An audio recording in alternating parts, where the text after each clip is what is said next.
За шинэ дугаар орж ийн. Нилийн ойрхон оруулчлаа тий. Монгол хаттын онгон төвхийн Гялбаа гэсэн номон дээрээс энэ дугаарыг бэлтгэж оруулж байна. Дэлхийн ээж улаачид буугаад олон жил буугаагүй жаахан туршлах алдлаа гэсэн байна. Харьцаж байгаа түвшэн гэх юм уу те. Тэр хүн нь та хэн гэж тэнгэрвэ гэд асуусан чинь өрс бүхнийхээ ээж нь байна гэж байна. Дэлхийн ээж юм уу та итүүгэн ээж юу гэсэн. Итүүгэн гэж бас монголчууд дэлхийг өөр тэр үедээ бол нэрлэдэг байсан юм бэлээ. Тэгээд асуусан чинь чи намайг яасан сул дорой юм бэ гэд их залуудаа буулгаж байсан биз дээ.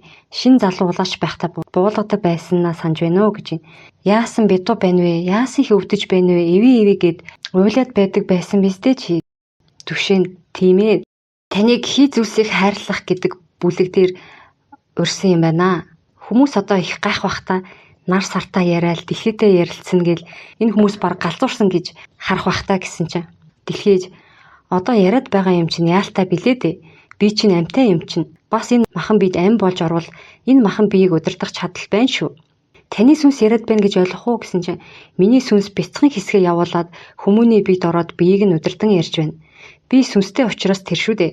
Хэрвээ би сүнсээ ширээнд оруулбал ширээний мөн чанарт хөдөлгөөнгүй тэнд байж л байна. Ширээ ярихгүй шүү дээ. Гэтэл би хүмүүн мөн чанарт шилжин орж байгаа тул тэр хүмүүн мөн чанарт хийж чадах зүйлийг бүгдийг хийж чадна. Мөчийг хөдөлгөж амаар ярьж тархийг удирдах, үгийг гаргаж бүр ямар хүмүүн мөн чанарт очсноос хамаарат би ямар ч хэлээр ярьж чаднаа гэж байна. Тэр хүмүүний биед тархинд байх зүйлийг өөрийн сүнсээр өөрийн өгүүлэхийг хүссэн зүрхэн мэдрэмжээрээ удирдан ярьж байна. Сүнс гэдэг зүйл өөрөө ямар биетэй хамаарна тэр мөн чанараа агуулган явдаг юм. Жишээ нь би нохоод оршлоо гэхэд хуцна. Гэхдээ дэлхий зовж байна л гэж хуцсан шүү дээ. Гэтэл та нар тэр хуцалтыг ойлгох уу? Амь сүнс гэдэг юмны мөн чанарыг хүмүүн төрлөختөн ойлгож хүлээн зөвшөөрөх цаг нь иржээ гэж байна. За тэгэхээр нөгөө дэлхийдээ ярьж гин гээл те өмнөх дугаарууд одоо галлын эзэнтэй гал ижитэй ярьсан гээл ингээл те сар нартаа ярьсан гэхээр зарим хүмүүс бол бүр инста солиоруулж ин дал гэж ботсон байх. Миний ойлгож байгаагаар л бүх юм мэдээлэл гэж байгаа те мэдээлэл солилцож байгаа. Бидний сүнс ч гэсэн мэдээлэл, оюун ухаан мэдээлэл. Тэгэхээр мэдээлэл солилцоо явагдаад байгаа л гэсэн үг юм бэлээ. Тэгээд сүнсний хэмжээст болоод сүнс гээд цувралуудаар ерөөхдөө энэ талаар их тодорхой дэлгэрүүлж ярьсан байгаа. Сонсоогүй бол сонсоорой. За тэгээд цааш нь дэлхийн ээж юу ярьсан бэ гэхээр их дэлхийн энэ хорвоод яагаад орших ёстой юм бэ? Яагаад оршчихсан юм бэ гэвэл энэ орон зайн буйтхан зайдаа би эцэг тэнгэрийнхээ охин болоод хөх цэнхэр гариг болоод хөрс дэлхий болж төрсөн гэж байна. Миний мөн урчигт тэмүүлэх зорилго нь орчлон дэлхийн орон зайн холбоосын хөх хэмээн эзэн болж төрсөн. Огторгуун ертөнд 7 хэмээн нэгдэлтэй. Тэр 7 хэмд үүсгэгч болоод шингэгчээс үүсгэгч рүү дамжуулах мөнхийн эргэлтийн холбоо байна. Гариг бүхэн 7 өнгөнд хуваагдаж харин наран бүхэн 7 өнгийг цацруулж байдаг. Тиймээс энэ хэмээн тогтолцоогоор өнгийн хэмийг өөрт агуулах гаригуд их нарныхаа эцэг нарныхаа энхэн оршлын төлөө аж төрж амьдарч байдаг их өргөн холбоотой билээ. Тэгээ энэ хэсгээс би болохоор ингэж ойлгоод байгаа. Нарны аймагуд одоо оршин тогтнохын тулд нэг нар тэгээд нарыг дагаад ингээд дор хаяж 7 өнгийн 7 өөр эрчим хэм агуулсан гаригуд байж ш. Тэр нарны систем доктортой оршдог. Тийм одоо зүй тогтолтой юм байна гэж ойлгоод байгаа. Тэгээ гариг юу би судалдаг болохоор одоо манай энэ нарны системд 7 өөр өнгийн буюу одоо солонгийн 7 өнгийн гариг бүрлдсэн байдгийн болов яад юм бол тэр бас их сонирхолтой санагдчихж байгаа байхгүй энийг уншихаар солонгийн 7 гэхээр за ангараг гариг баха улаан нүдэн гэдэг лөө улаан өнгөтэй гэж байгаа. Тэгээд дэлхий чинь болохоор хөх өнгөтэй гэж байгаа. Тэгээд солонгийн ерөн 2 өнгө бол байна. Шар өнгийнх бол байдаг санагдчихээн. Харин чирнээлийн ягаан, ногоон өөр ч ямар өнгө байгаа лээ. Энэ бусад нөгөө солонгийн одоо 4 өнгө нь байгаа бол энэ онгодын ярьж байгаа ер нь бол үнэн гэж ойлгож болохоор байгаа байхгүй. Тэг ер нь 7 өнгө чинь амар олон юмтай холбогдно. Юмны суур юм шиг байгаа юм. Одоо үндсэн 7 их шиг гэж байна те 7 нот гэж байна. Одоо өнгөн дээр гэхэл үндсэн юм 7 өнгө байх жишээний. За тэгээд олон наран олон одод эцэг тэнгэрийнхээ оршлыг хамгаалах гэж орон зайдаа гэрэлтэн аж төрдөг билээ. Бие биедээ сүлэгдэх гэлбаа хэмнэ хаа холоос оддын гэлбаа болон харагдаж тэр гэлбаан дундаа оршлоо хуваалцсан аж төрдгөө. Нэгэн гариг үгүй болоход докторгуун их хэлхээ холбоо бүрэн өөрчлөгдөг. Нэгэн наран төрж нэгэн гариг мэдлэхэд орчлонгийн хэлхээ холбоос бүрэн өөрчлөгдөж байдаг юм. Иймд гаригс мөнх гэдэг орчлынхоо хамгаалагч нь болж он удаан жилээр оршин тогтнох өөр өөрийн хичээл зүтгэлээрээ айж төрдөг юм шүү дээ гэдэг чинь. Тэгэхээр эцэг тэнгэрийнхээ оршлыг хамгаалж гэхээр одоо энэ надад юу шиг л төсөөлөгдөд идэв яг энийг уншихаар эцэг тэнгэр энэ нар сарч гэсэн өөрийн гэсэн юм сүнстэй. Сүнс нь гол нь хүний хэмжээстээс бүр дээшээ 100 хэдээр илүү. Хүн чинь бол хөвчлэн л 2 3 дугаар хэмжээс за ихсрэл 4 байхгүй. Тэгэхээр бидний бид байдаг нэг жижигхэн эд чин өөрөө бас сүнстэй буюу нэгдүгээр хэмжээстийн сүнстэй гэж байна. Тэгэхээр бидний бид байгаа тэр хідэн тэр бум эдис бэжж би нэг юм бүрэн бүтэн би хүм үсчин да. 2 3 дугаар хэмжээстийн сүнс нь нэгдүгээр хэмжээстийн сүнсээ хідэн тэр бумаар агуулад ингэж штэ тий. Тэгэхээр яг тэрэн шиг бидний бид байгаа нэг эдис миний нэг хэсэг бид нар болохоор дэлхийн эдис болцсон бас дэлхийн нэг хэсэг дэлхийн бас нэг том тэнгэр гих оршихуун нэг бас эдис хэсэг нь болдог. Тэнгэр нь бас цаашаа бас ямар юмныхаа нэг хэсэг нь болдгийг бас мэдгүй те. Ингээд жижигээсээ том хүртэл ингээд тасралтгүй үргэлжлээд байх юм шиг зүгээр надад яг энийг уншихаар төсөөлөлд бол тэгж буугаад байдаг. За тэгэнгүүтээ бидний нэг эдис яг өөрсдийнхээ үүргийг гүйцэтгэл тэгээ зарим нэг тоног амьдрал өгдөг тийм байж идэг бол яг тэрэн шиг тэнгэр гэдэг орчлын төлөө манай нарны аймаг тэгээ дэлхийн өөрийн гэсэн хичээл зүтгэлээр айж төрдөг юм аа гэж байгаа. Тэнгүүтээ гариг бүхэн өөрийгөө хамгаалах орон зайтай байдаг. За тэгэхээр хүн ингээд өөрийгөө хамгаалах арьсан давхаргатай байдаг шиг гариг болгон өөрийгөө хамгаалах орон зайтай байна гэж байна. Дэлхийн миний орон зай бол 6 амны орон зай. Энэ 6 ам нь энэ хөх гаригийг мөнх наслуулах үйлийг хариуцдаг. Тэгэхээр 6 ам гэдэг нь миний зүгээр бодлоор одоо нэг 6 зүйл хамаг амтан гэдэг штэ тий. Агаар мантал хөрсний гадарга дээр байх одоо амтан ургамал тэгээд хөрсөн доор байх дэлхийн цөмд байх гэх мэтчлийн 6 тэв гэж бас ярьдаг те ертөнц гэж ярьдаг. За энийг утахгүй ойрын дугаар дээр ярих байгаа. Тийм учраас одоо нэг юм ярихгүйгээр ингээ өнгөрөө. За тэгсэн чинь дэлхий бол ингээд энэ 6 амаараа ертөнцөөрөө хамгаалуулчихдаг юм байна. Зарим гаригс химээр өөрийгөө хамгаалж мөнхийн шуурга, мөнхийн хүүтрэл зэргээр өөрийн оршлыг хамгаалдаг бол би өөрийгөө амьд оршилтноор хамгаалуулж байдаг нэгэн гариг юм аа гэж байна. За бусад гариг гэхээр одоо нэг амьдрал байдгүй. Гэхдээ ингээд байнга ингээд гадуураа юм мананцартай буюу ингээд шорон шуурга дэгдчихэдэг. Тэр одоо шуургыг давж буух техник хэрэгсэл байхгүй гэдэг ингээд шинжлэх ухааны юугаар ярьдаг штэ тий. Тэгээд маш их хүтэн байдаг, нар тусдгүй байдаг гэдэг шиг.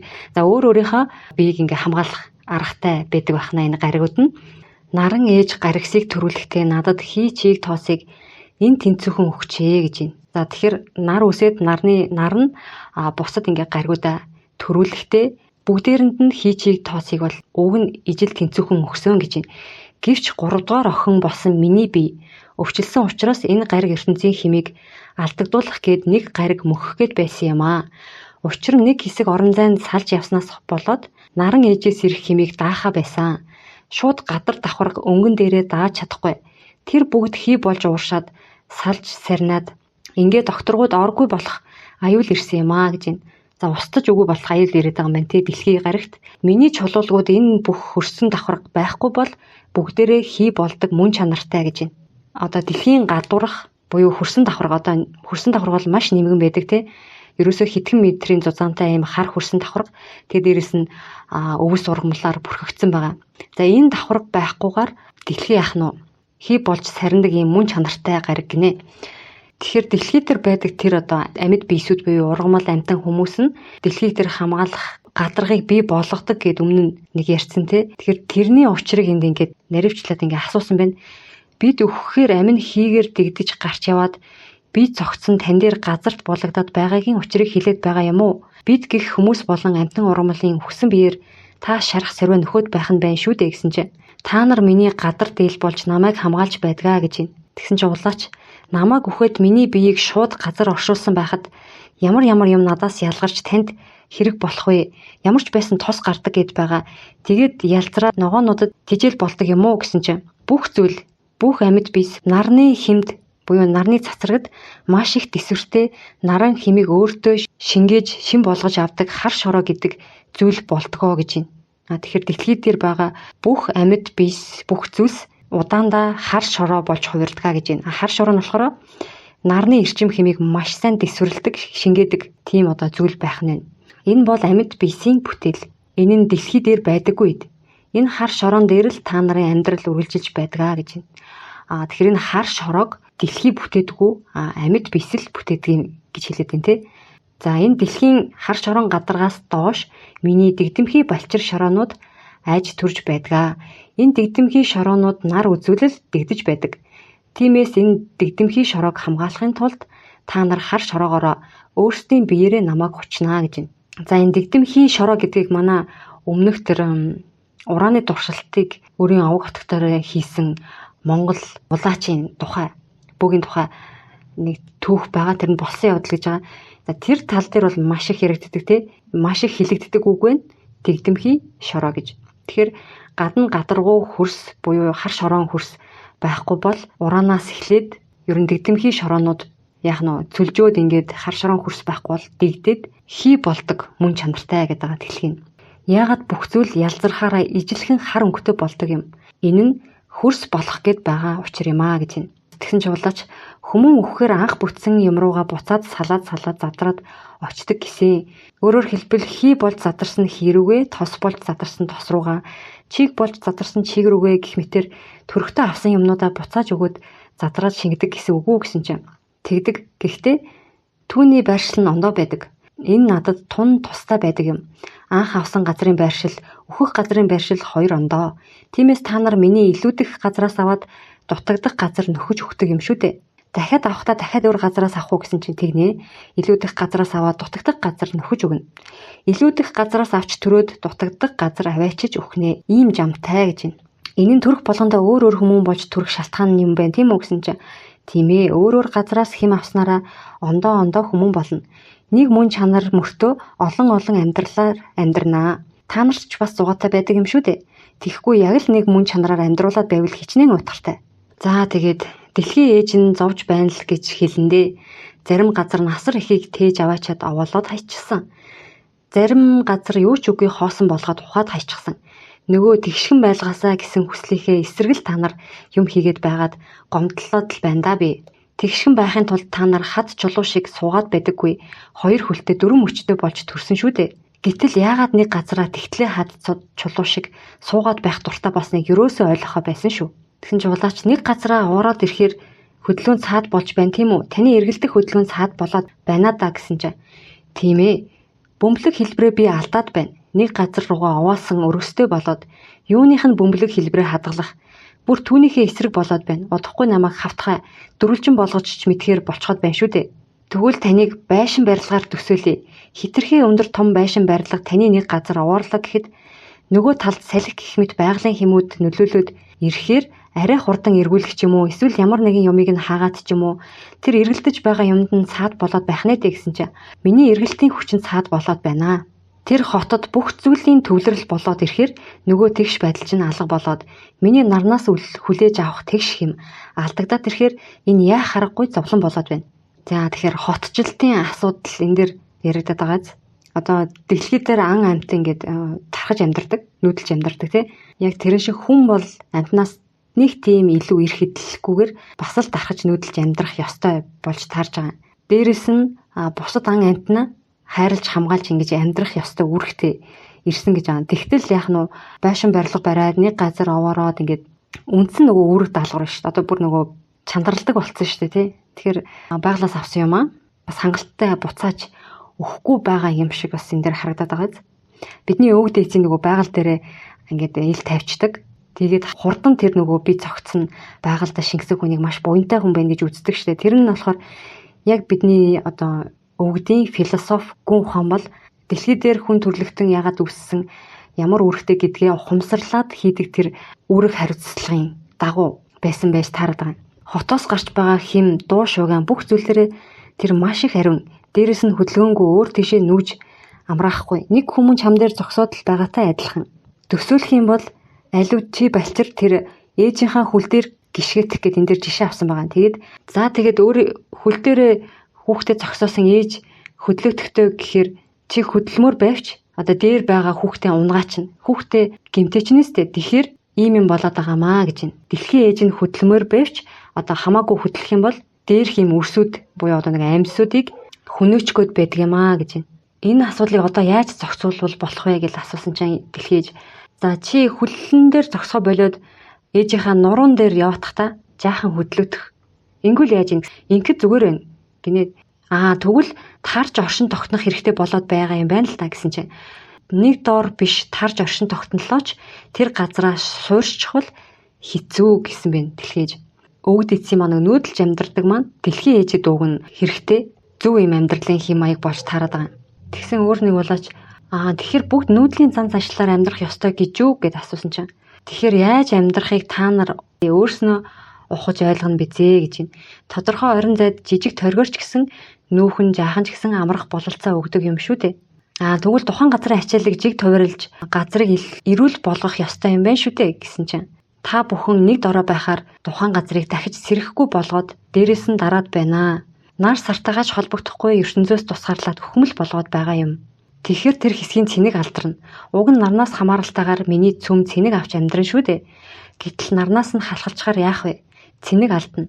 Цэнийг алдаад ирэхээр нөхөхийн тулд дотроосоо хүчтэй эргэлдэнэ. Чи даахаараа бие үрээд дулаацуулдаг биз дээ. Доороо дэвцдэг биз дээ. Гэхдээ амь учраас ядарна гэдэг зүйл байна гэж байна. Та өөрийгөө хамгаалахын тулд гамшигт үйлдэл хийх үү гэсэн чинь өөрийгөө хамгаалахын тулд хөрвүүлэг хийж далай цалгиулна. Би чинь хөрвөөжл чадна. Тодорхой орон зайд хөрвөөснөөр далай цалгиулж чаднаа. Хит их хөрвөөвөл халуунаа алдаж халуун хайлмагт лава гаргах аюул байна. Лав их гарчвал миний тамир барагддаг. Тиймээс би лав гаргахыг хүсдэггүй. Гэхдээ аргагүй ирэхэнд намайг нэг газараас минь өвтгөөд байвал тэнд хөрвөөх галтуулыг дэлбэлж лав гаргах учиг гарна. Нэг газар би хөрвөлөө гэхэд тэр нь миний эргэн тойрон бүх газарт хамааралтай байна. Учир нь би бөмбөлөх хэлбэртэй шүү дээ. Түүнээс гарсан долгион салхи болоод өөр газарт шуурна. Түүнээс гарсан долгиор нь далайг цалгиулаад өөр газарт очиж олон амин бисийн амийг хөнөөж биеийг өвтгөнө. Үүнийг би хүсэхгүй. Гэхдээ яалтчгүй их өвдсөн үед хүмүүн хөдөлж өвчнөө зайлуулахыг хүсдэг биз дээ. Үнтэй л адил юм гэдгсэн байгаа. За тэгэхээр энэ дэлхийн ээжийн яриаг би сонсоод хот төлөв дээр мэрэгч байгаа болохоор ингээд нэлээд бодоход хүрсэн. За тэгэхээр орчин үеийн залуус нүүдэлж амьдрах боломжтой юу гэсэн асуулт гарч ирж байгаа тийм. Боломжтой гэдэг бол аль 400-аас эхлээд хүмүүс батлаад харуулж байна. Ялангуяа аялын машин бий болсноос эхлээд тэгээд интернет хөгжсөн цагаас эхлээд дэлхийн аль ч газараас ажиллах боломжтой юм болж ирсэн. Баруун болоход бүр жилийн турш нэг сард нэг улсад амьдраад явдаг юм аялал хүртэл зохион байгуулалт юм байлээ. За тэгэхдээ заавал онлайнч гэхгүй тэр дунд нь массажист хүн хүртэл явсан гэж 100 залуу гэсэн баха. Нэг монгол залууд тэрэнд нь багтсан байсан шүү дээ. Тэгэхээр сүүлийн үед болохоор нэг tiny house гэдэг зөвөрийн сууцны бүр урсгал үүссэн байгаа. Гайгүй хөгжингүү улс оронд болохоор энэ аяллаа машин зөвөрийн сууцанд зориулсан. За charging center гэдэг лөө англиар ийм хангамжийн төвүүдийг бий болгосон байж байдаг. Аяллаа машин болоо зөвөрийн сууцнд болохоор мэдээж усаа цэнэглэх хэрэгтэй. Дээрэс нь бохроо хаана асах юм те. Тэр бүх дэд бүтцийн шийдсэн дээрэс нь нийгмийн хангамжтай. Боловсрол соёл урлаг эмнэлэгч гэдэг юм уу. Ийм зүйлээр хангасан юм төвүүд байдаг. Яг ийм төвүүдийг магадгүй Монголд 21 аймгийн төвүүд дээр бий болгочих юм бол захимаар ажиллаа хийдэг залуучууд аялангаа ажиллаад ингээд жилийн турштай өөр газар ингээд ажиллаж амьдрах боломж бол байгаа гэж хардаг. Зөвхөн монголчууд гэхгүй энэ бас аялал жуулчлалын нэг хэрэгсэл болж болно. Гадаадаас жилийн турш Монголд амьдарч болох боломжтой гэж хардаг. Энэ нөхцөлийг гол нь яг дэд бүтцийн шийдэд өгчих юм бол нүүдэлж амьдрах залуусын тоо нэмэгдэнэ. Энэ нь болохоор тухайн хүнд бас дуршлаг, дурсамж болж өгнө. Дээрэс нь зөвхөн хоттой төвлөрөд ахгүй. Тэгж явхдаа тухайн орон нутагт үлдэхтэй энэ бас нэг цус сэлбэгч гэх юм уу тийм байх ч боломжтой. Тухайн орон нутгийнхаа эдийн засагт бас нэлээд хэрэгтэй байх гэж боддог. Тэгээд энийг арай жоохон томор сэтгэх юм бол нүүдлийн хотч байж болно. Бид нэр эртээр үедээ өхөр тэрэн дээр гэрээ барьсан. Тэгээд маш олон өхөр тэрэгтэй ингээ бүр тал дүүрэн нүүдэл явдаг байсан гэж байгаа байхгүй. Тэрийг яагаад орчин үед бий болгож болохгүй гэж. Тэр нь заавал гэр байхад гэр байвал бүр л гоё харагдах байх л да. Тэр зөврийн сууц байж болно, аялын машинч байж болно те. Тэгээд ингээд нэг 100-аад тийм аялын машин сууц нийлээд ингээд нүүдлээд явдаг байж. Яагаад болохгүй гэж те. Энэ бол аялал жуулчлалын болоод дэлхий дээр ингээд танигдах бас нэлээд том брендинг байж болохоор юм шиг харагдаад идэв. Олуулаа ингэж нүүх боломжтой бид нар чинь газар нутагтай. Дээрэс нь хүн амын 40-50% нь угаасаа л нүүдлэх. Тэгээ бид нар дэлхий дээр нүүлчин гэдэг тодтолтой явдаг ард түмний хувьд ийм хотыг хаана байгуулах вэ гэхээр Монголд л байгуулах ёстой. Бид нар яг илүү санаачлаг гаргаж манлайлж чадах юм бол дэлхийн нийтэд ингэж сурталчлаж олон орны хүмүүсийг аялал жуулчлалаар урин дуудах юм бас нэг хэрэгсэл байж болохоор харагдаад байгаа. Тэгээд нэрээ шинэ хар хорин хотын төлөвлөлтийн уралдаан зарласан байдаг. Тэгээд тэрэн дээр оролцсон нэг 36 орчим багуудаас ингээд сонгон шалгаруулалт хийх гээд олон нийтийн санал асуулгыг авч байгаа юм билэ. Тэр нь яг өнөөдөр дуусж байгаа гэсэн. Тэгэхээр та бүхэн оролцож байгаа багуудын бүтээлүүдээс сонирхоод таалагдж байгаадаа саналаа өгөөрэй гэж хүсье. Ингэхдээ хот төлөвлөлтөн дээр болохоор алсын хараа маш чухал байдаг. Тэ гоё зурсан нь бол хамаагүй. Байгаль, хүн, ан амьтан гэд тухайн орчны уламжлал, төрөх байдлыг бүгдийг нь харалзан үзэж, жижиг гэлтгүүд деталийг бодолцож ингэж алсын хараагаа төлөвлөх вэ гэдг нь бол чухал байдаг. Тэгэхээр алсын хараагийн та бүхэн хараад таалагдсан бүтээлдээ санал өгөөрэй. Бид орлын кино үлдээчээ. Тэгээ миний хувьд болохоор бидний өвөг дээдсийн философи үзэл санаанд арай төгссөн нь 3 дугаар багийн бүтээл байсан. Алсын хараа нь ялангуяа. За тэгээд өнөөдрийнхөө агуулгыг ерөнхийдөө ингэж дуусгая. Энэ дэлхийн ээжтэй ярьсан яриаг би та бүхэнд бүтнээр нь бол хүргэсэнгүү. Яагаад гэхээр энэ дээр байгаа агуулгыг би дор хаяж 50,000 дагагчтай болчоод хүргэнэ гэд бодож исэн. Тэгээ одоо бол яг дөнгөж 8,000 гараа явж байна. Яагаад тэгж бодсон бэ гэхээр энэ дэлхийн ээжийн яриан дунд нэг ийм хэсэг байгаа. Бидний таталцах хүч нартаа жаахан ойрцсон учраас илүү халуун болсон бөгөөд бид энэ хэмээрээ урагшлаад байвал амьд биесийн тэнцвэр алдагдах аюул байна. Ингл дэлхийн мөхөл хүсэн хүсээгүй эрэндээ балчрууд минь. Та нарын химээс хамааралтайгаар энийг дахиад онцлоод хэлье. Та нарын химээс хамааралтайгаар гэж байгаа. Тэгэхээр хүн төрлөختний химээс энэ болохоор яг биеийн дулаантай бол шууд хамааралтай биш шүү. Эрчим хим гэдэг маань арай өөр зүйл байгаа. Тэгэхээр бидний химээс хамааралтайгаар дэлхийн наранд ойртох холдох тэрнээс хамааралтайгаар дэлхий дулаарах хөрөх үйл явагдаж байдаг. Хамаг хүчтэй химтэн хүмүүс та нар иймд хүмүүс та нарын биеэс гарах хим сул болсон учраас хүмүүсийн биеэс гарах хим сул болсон учраас гэж байгаа. Учраас дэлхийн нартаа ойртох болсон юм аа. Ингэснээр илүү халуун, илүү богино өдөртөө илүү хурдтай эргэлттэй гэж байна. Тэгэхээр энэс би ойлгохдоо бол дэлхий цөмдөө халуун байдаг. Тэр халуун энергийг тэтгэхийн тулд нарнаас эрчим энерги авна. Дээрэс нь дэлхий дээр байгаа тэр амьд биесээс эрчим энерги авдаг байх нь. Тэр дундаа хүнээс хамгийн их хэм ялгардаг гэдэг жаа. Хүнээс ялгарч байгаа хэм нь энэ дээр яатсан байх нь багассан байх нь. Тийм учраас тэр алдагдж байгаа хэмээ нөхөхийн тулд наранд илүү ойртсон болж таарж байна. Наранд ойртсон болохоор илүү хурдан иргэдэг болсон байна гэж байна. Энийг болохоор жишгэн бол хүн ингээд өглөөний наранд бие шарж ийн гэж бодъё л да. Тэгэхэд нэг талаараа шарах хугацаа 30 минут байж болох юм. Яг үд дунд хурц нартай үед бид нэр бараг нэг талаараа 5 минут ч хэвтэж чадахгүй бах тий. Яг тэрнтэй ижилхэн наранд ойрхон болсон учраас дэлхий илүү хурдан эргээд иргэж ийн гэдэг чинь одоо 365 хоног байдаг бол тэр нь багасах нь байна. Тэгэхээр дэлхий дээр нэг хоног л алдагдах юм бол одоо 364 хоногтой болох юм бол маш их өөрчлөлт гарна гэж байгаа. Маш их тэр жижиг одоо амьд биетэн тий нэгээс амьтдаас ихсүүлээ тий шавж энднэр нөлөө гарна. Тэр нь эргээд нэг 3-4 жилийн дараа хүний нөгөө гинжин хэлхээс байна да. Тэрэнд нөлөөлөд хүн устдаж үгүй болох дээрээ тулж ирнэ гэдэг байгаа байхгүй. Тэгэхээр хүний хэм яагаад буурдаг вэ гэсэн асуулт гарч ирж байгаа. Тэгэхээр энэ асуулт болоод бусад ийм нарийн зүйлийг би арай олон хүнтэй болчоод буюу нэг 50,000 дагагчтай болчоод яриг гэсэн анхны төлөвлөгөө байсан. Гэхдээ яг жоохон удаан байгаа учраас ядаж 20,000 дагагчтай болчих юм бол байнгын сонсогчтойгоо нийлээд орон зай хамаарахгүй нэг зүйлийг хийж болох гэдэг. Дэлхийгээ одоо дэмнэх, туслах нэг тийм тархины үйл ажиллагаатай холбоотой. Тэгэхээр тэрийг одоо би цөөхөн дагагчтай байгаа одоо магадгүй нэг 1000 орчим байнгын сонсогчтой байгаа дээрээ ярьчих юм бол жоохон хайрын санагдаад байгаа байхгүй. Тэгэхээр ядаж 20,000 дагагчтай болчоод тэ 5,000 байнгын сонсогчтой болчоод хамтдаа нэгэн зэрэг зөвхөн Монголоос гэхгүй тэ магадгүй дэлхийн гадаад хүмүүсийг ч оруулж болно. Дэлхийгээр тархан суусан монголчуудаа нийлээд нэг тийм оюун санааны хувьд нэг зүйлийг хийж үсгэх гэдэг санаа нь бол тийм байгаа байхгүй. Тэгэхээр одоо бол энэ дэлхийн ээжийн яриаг хэсгийг хүргэчлээ. Үнэхээр төрүүлээд уншиг гэвэл мэдээж энэ номон дээр бол байж л байгаа. Монгол хаттын онгон түүхийн гялбаа гэдэг ном шүү дээ. Тэгэхээр миний хувьд бол жоохон хэсэг хугацааны дараа бүтнээр нь энэ дугаарыг дэлхийн ээжийн яриаг хүргэх тийм төлөвлөгөөтэй. За тэгээд энэ дугаарыг бол ингээд өндөрлөе. Та бүхэн тэр хот төлөвлөлтийн санал асуулгад бас идэвхтэй оролцоорой гэж хүсье. Тэгээд донешн явуулсан бүх хүмүүстээ маш их талархаж байгаа. Би бол хүссэн номнуудаа хангалттай авах мөнгө цугларж гин гэж харж байна. За тэгээд дараагийн дугаар хүртэл түр баяр таа.